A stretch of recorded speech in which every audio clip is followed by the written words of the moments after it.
पश्चिम बंगाल की मुख्यमंत्री ममता बनर्जी ने विपक्षी इंडिया गठबंधन की कमान संभालने की बात क्या कही है। सियासी गलियारे में हलचल तेज हो गई है। समाजवादी पार्टी ने शनिवार को घोषणा की है कि वह शिवसेना यूबीटी के प्रमुख उद्धव ठाकरे की करीबी सहयोगी द्वारा बाबरी मस्जिद के विध्वंस और एक समाचार पत्र में छपे उससे संबंधित विज्ञापन की तारीफ करने के बाद विपक्षी गठबंधन एमवीए से बाहर निकलने का फैसला किया है।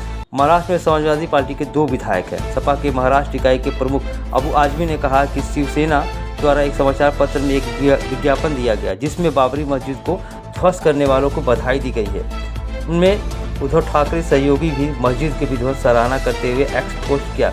हम एमवीयू छोड़ रहे हैं और इस संबंध में सपा अध्यक्ष अखिलेश यादव से बात कर रहे हैं। अबू आजमी ने कहा कि अगर एमवीयू से कोई भाषा बोलता है तो बीजेपी और उसमें क्या अंतर है।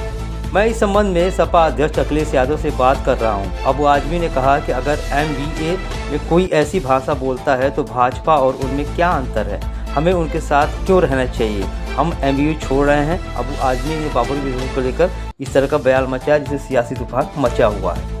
पंजाब के पूर्व उप मुख्यमंत्री और शिरोमणि अकाली दल के नेता सुखबीर सिंह बादल पर हुई जानलेवा हमले की घटना को लेकर केंद्रीय मंत्री रवनीत सिंह बिट्टू ने कहा है कि अकाल तख्त के बाहर जो घटना हुई है वो निंदनीय घटना है। मैं बहुत दिन से इस बारे में बोल नहीं रहा था, लेकिन आज मैं बताना चाहता हूं कि सुखबीर बादल पर हमला क्यों हुआ। दरअसल हमला इसलिए हुआ है कि गुरु ग्रंथ साहब की बेअदबी हुई थी। उन्होंने अपनी गलती मानी थी। नारायण सिंह चौड़ा ने निजी फायदे के लिए हमला नहीं किया है, उन्होंने इमोशन में आकर हमला किया है। उन्हें दिखा कि सुखबीर सिंह बादल ने गुरु ग्रंथ साहब की बेअदबी की थी, इसलिए गोली चली। बांग्लादेश में हिंदुओं और अल्पसंख्यकों के द्वारा महिलाओं पर हो रहे अत्याचार के विरोध में राष्ट्र रक्षा पंच फरीदाबाद के अध्यक्ष बीआर भाटिया ने आज एक प्रेस कॉन्फ्रेंस किया और उन्होंने राष्ट्रपति के नाम ज्ञापन सौंपने की बात कही है।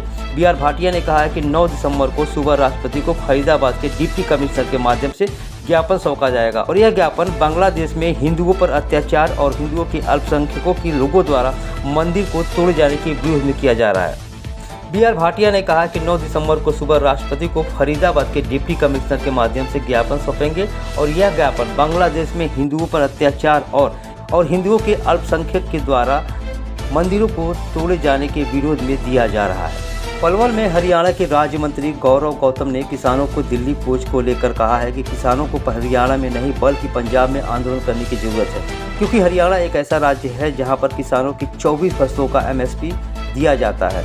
गौरव गौतम ने कांग्रेस पार्टी पर हमला बोलते हुए कहा कि कांग्रेस एक दिशाहीन पार्टी है। कांग्रेस पार्टी के नेताओं को भी केवल झूठी बयानबाजी करनी आती है।